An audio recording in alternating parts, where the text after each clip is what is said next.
Thank you. Mr. Mureșan. Thank you very much, Chairman. I also think that this proposal is good in terms of flexibility, and I would like to raise three brief issues. Firstly, when it comes to the crisis reserve, if you could tell us something about the objectives which the crisis reserve, the policy objectives which the crisis reserve will finance, and under which circumstances. When can it be activated? When is there a crisis? And also about the volume. I think financing it from the commitments is the right approach. What volume do you envisage for this? Secondly, on the Youth Employment Initiative, as was said here before, I think also by Ms. Thomas, in the Parliament's report we have asked for levels of financing for the Youth Employment Initiative of 1.5 billion euros, which equals the levels of financing at the beginning of the MFF. Now you are proposing 1 billion up to the end of the MFF. President Juncker told us this morning in the plenary in the State of the Union that the Youth Employment Initiative works well. It helped 9 million young people find an apprenticeship, a traineeship or a job. Question is, on what facts are you proposing 1 billion to the end of the MFF?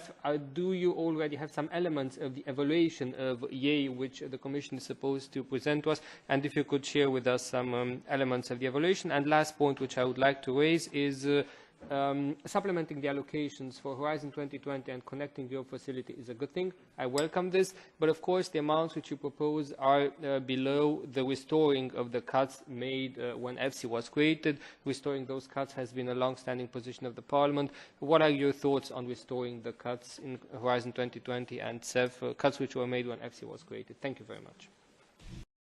I appreciate the point of many that a billion a year is what would provide continuity. We actually have 2 billion, not one, because we have one from this package and one from the social fund.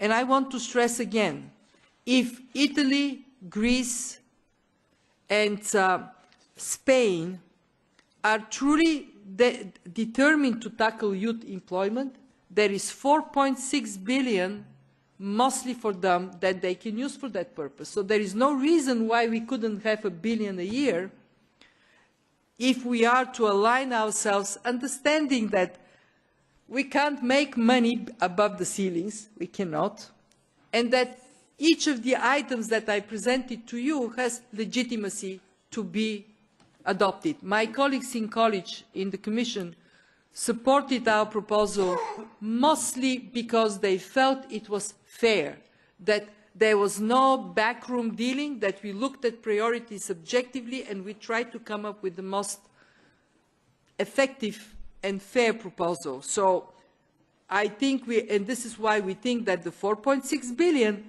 have to be part of the conversation when we talk about where the money goes. In terms of the other programs, yes, we have been keen to restore budgets where we have taken money for FSI. We have done our best with this proposal to boost these programs. Unfortunately, we have been hit by a very major migration crisis, and it has put pressures on the budget that were not there before. And so we have to all look the problems we have in the eye and try to be as balanced in our decisions as possible.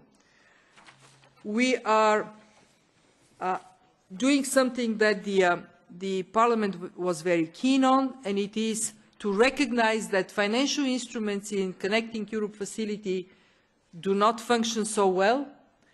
We are taking some of it to boost the second FSI. We are taking some of it to give it to grants. So we are taking, again, this is in the spirit of a balanced, rational, well-measured approach that we are taking the steps I have described. There is a question on, okay, this reserve that you want to create. How much money, where from, what for?